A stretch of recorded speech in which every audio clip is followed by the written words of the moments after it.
Bahagia sekali Pak Direktur hari ini, siang ini.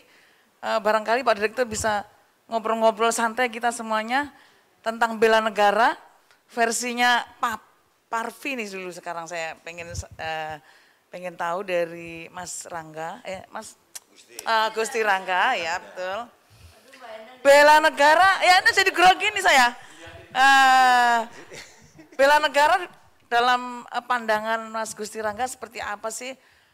Sejauh mana peran Parvi saat ini mungkin di era sekarang ini film-film Indonesia ini perlu terus dibangun dan semakin harus dicintai oleh bangsa Indonesia supaya menjadi tuan rumah di negeri sendiri. Nah mungkin bisa disampaikan.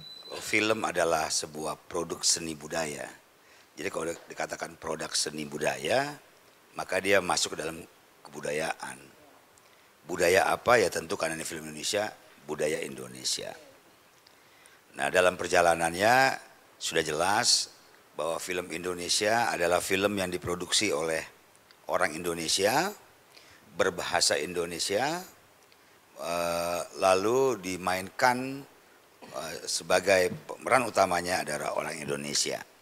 Kok saya membuat seperti itu? Karena jangan sampai ada produsernya orang asing, pemain filmnya orang asing, tapi hanya syuting di Indonesia. Lalu nanti diklaim jadi film Indonesia, ini nggak ada nih. Bukan seperti itu.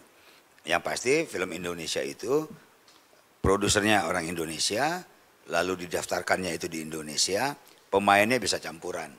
Di zaman dulu ada yang namanya pemain fighting Cindy Rudok namanya, itu bermain dengan orang kita, dia sebagai bintang tamu, banyaklah film, tapi tetapnya film Indonesia. Nah, kita selaku organisasi Parvi ini harus kita rawat, kita jaga, jangan sampai film Indonesia itu terkikis jati dirinya. Yang kedua dari sisi produk film kita ini banyak orang bilang kenapa cinta-cintaan, kalau enggak horor-hororan, setan-setanan, lucu-lucuan gitu ya Pak ya. Di mana sih bela negaranya? Saya kira saya sependapat dengan Pak Dirjen tadi, di setiap peranan itu kita bisa bela negara. Makanya setan kita tetap setan Indonesia Bu. Jadi kalau film horor kita tetap aja pocong gitu kan. Enggak tiba-tiba Frankenstein gitu kan, setan kita kan enggak. Setan kita enggak Casper, enggak gitu. Tetap aja pocong, ya kan, pokoknya suster ngesot gitu-gitu. Ya, meskipun memang harus lebih diangkat soal bela negaranya. Nah, saya senang sekali Pak, sebagai informasi aja. Minggu ini film Cut Nyak Dien hasil repro-nya itu ditayangkan kembali. Jadi kalau kita sekarang ke XX1 mau nonton ada film Cut Nyak Dien, itu jelas sekali film Cut Nyak Dien itu adalah film tentang bagaimana bangsa kita punya seseorang pahlawan perempuan. Nah, Mbak Mita kebetulan kemarin udah berbicara ingin membuat sebuah film yang berkaitan dengan bela negara yaitu Kamala Hayati. Saya kira memang produk-produk seperti ini juga harus kita seringkan ya, tapi tidak melupakan sisi komersil. Saya juga kemarin baru produksi, kebetulan saya sebagai produsernya, yaitu Naga Bonar Reborn. Bagaimana Naga Bonar ya berperang lagi gitu loh. Jadi itu bagian dari bela negara. Saya kira dari saya mungkin sisi itu. Mungkin Mbak Mita tambahin tentang Kamala itu, silakan. Ya, terima kasih ya Ibu Endang atas pujian-pujiannya tadi. Aduh, saya tersanjung sekali dan betul-betul saya senang diundang di acara bela negara, ngopi daring bela negara ini luar biasa sekali. Kita surprise dan tentunya banyak hal yang kita bisa sambut dari bela negara ini adalah bagaimana caranya kita bersinergi. Karena kami dari Parvi, kita bisa bersinergi dengan bela negara. Dan itu kami sangat terbuka dan karena kenapa pentingnya rasa cinta kepada tanah air itu ditumbuhkan dan diterapkan kepada generasi penerus. Kita kan sudah waktu dulu ya, tapi anak-anak sekarang saya lihat mungkin pengetahuannya terhadap rasa cinta kepada tanah airnya itu masih mungkin harus sedikit lagi diberikan banyak sekali penyuluhan dan pengetahuan. Oleh sebab itu dengan kita kan datang dengan kapasitas masing-masing. Ya. Nah kami dari Parvi tentunya sangat ingin sekali bekerja sama atau ingin sekali membuat film-film yang tentunya bertopik bela negara. Ya. Dan rasa cinta terhadap tanah air. Oke. Itu harus diterapkan kepada juga artis-artis Indonesia. Kenapa? Karena Persatuan Artis Film Indonesia. Jadi kalau udah ada Indonesianya, udah ada merah putihnya di balik semua itu. Jadi untuk itu pentingnya kita terapkan ilmu-ilmu tentang bagaimana mencintai tanah air. Dulu-dulu itu hal yang sangat tidak bisa ditawar ya di dalam kita di sekolah. Sekarang ini banyak informasi-informasi sejarah-sejarah. Oleh sebab itu ingin sekali saya kumandangkan bela negara. Dulu tahun 89 saya dan kakak saya Bunda Uli sudah membuat lagu-lagu Merah Putih Sepanjang Masa. Itu isinya tentang bela negara.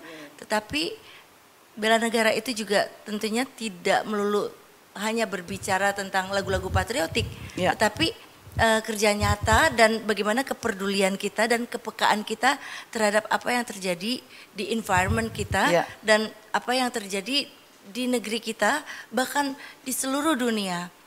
Dan yang paling penting bela negara adalah ketika seseorang, ya tentunya kalau kita dari keartisan, tapi saya rasa ini general ya untuk seluruh para pemuda dan pemudi, bela negara itu cukup dengan menjaga martabat bangsa. Itu dulu. Jadi ketika kita berdiri untuk apa? Untuk bangsa Indonesia, rasa cinta pada tanah air. Ketika kita berkarya, membuat lagu, jangan lupa di dalamnya selipkan selalu rasa cinta terhadap tanah air.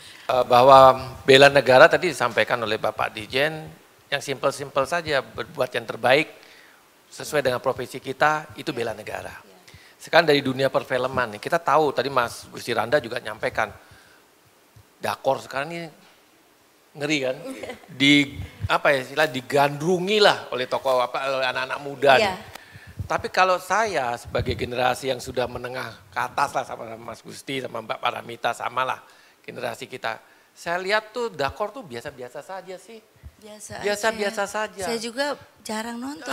Terus orang Indonesia kalau dilihat dari segi performance-nya juga nggak kalah sama mereka. Betul. Yang lakinya juga nggak kalah, yang perempuan cantik-cantiknya juga nggak kalah loh Pak. Benar Pak Dharma ya? Betul sekali. Ceritanya juga biasa-biasa saja. Nah sekarang gimana sih caranya dari Mas Gusti atau Mbak Paramita nih menggugah generasi muda kita? Tadi yang saya bilang bela negara itu kan mudah tuh dilakukan ya oleh siapapun juga. Tapi bagaimana sih supaya masyarakat kita itu benar-benar tertarik dengan perfilman kita nih loh. Ini saya rasa nggak terlalu ceritanya juga cerita drama tentang tadi Bapak Mas Gusti Randa bilang percintaan, iya ada. Masalah horor, iya ada juga di dakor. Tapi kenapa sih anak-anak muda kita kok lebih tertarik sama mereka gitu loh? Itu tantangan Pak Direktur sekarang ya? Itu. Tantangan bagi Parvi ya? Mereka artinya lebih suka hal-hal yang ringan-ringan saja, yang menghibur. Nah kita seharusnya bisa membuat film hiburan, tetapi kita akomodasikan itu dengan hal-hal yang berbau cinta tanah air. Tanpa mereka sadari, mereka sudah menyaksikan satu pertunjukan yang isinya sebetulnya mencintai tanah air. Mas Dharma juga sudah bilang, lagu mencintai tanah air itu tidak harus dengan patriotik dan lagu mars terus, tetapi hanya dengan lagu seperti apa Mas Dharma misalnya. Yang benar-benar bersih. Ebit ya lagunya Ebit. Nah, jadi kita berarti harus punya trik cara yang jitu. Anak-anak sekarang kan lebih kritis dan mereka tuh udah biasa dengan gadget, apa aja informasi mereka bisa dapat. Jadi kita jangan harus kalah lah. Iya. Ya, Mas Gusti ya, kita jangan harus kalah. Itu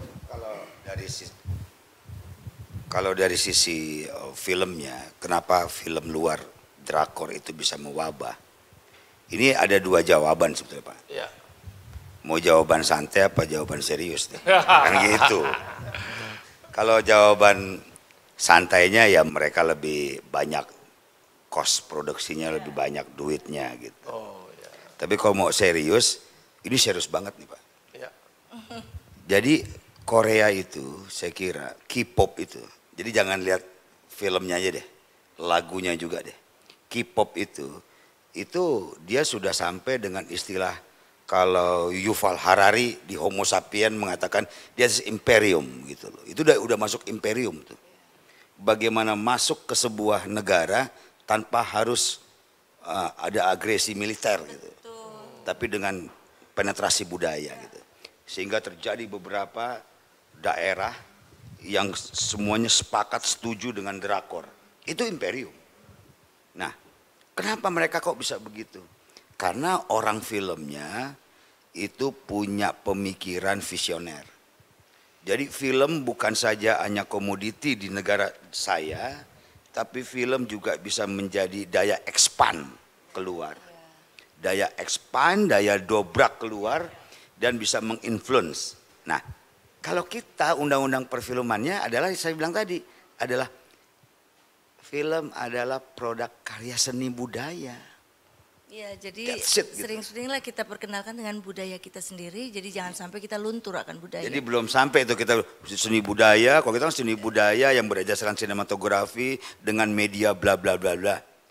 Harusnya film adalah merupakan gitu komoditi ekspor perdagangan yang dapat melakukan influence terhadap negara tetangga. Jelas gitu.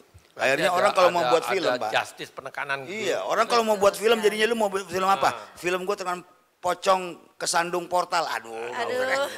Nggak mungkin Tapi lo buat sebenarnya gitu. begini cara menyikapinya juga bisa dengan positif. Artinya ini menjadi suatu barometer atau tantangan untuk kita melihat negara lain yang sudah lebih maju harusnya menjadi satu tantangan dan ini harus menjadi artinya trigger untuk kita karena mereka saya lihat mereka sangat kuat budayanya. Karena selalu film-filmnya itu saya lihat selalu diselipkan sejarah mereka seperti flashback ya.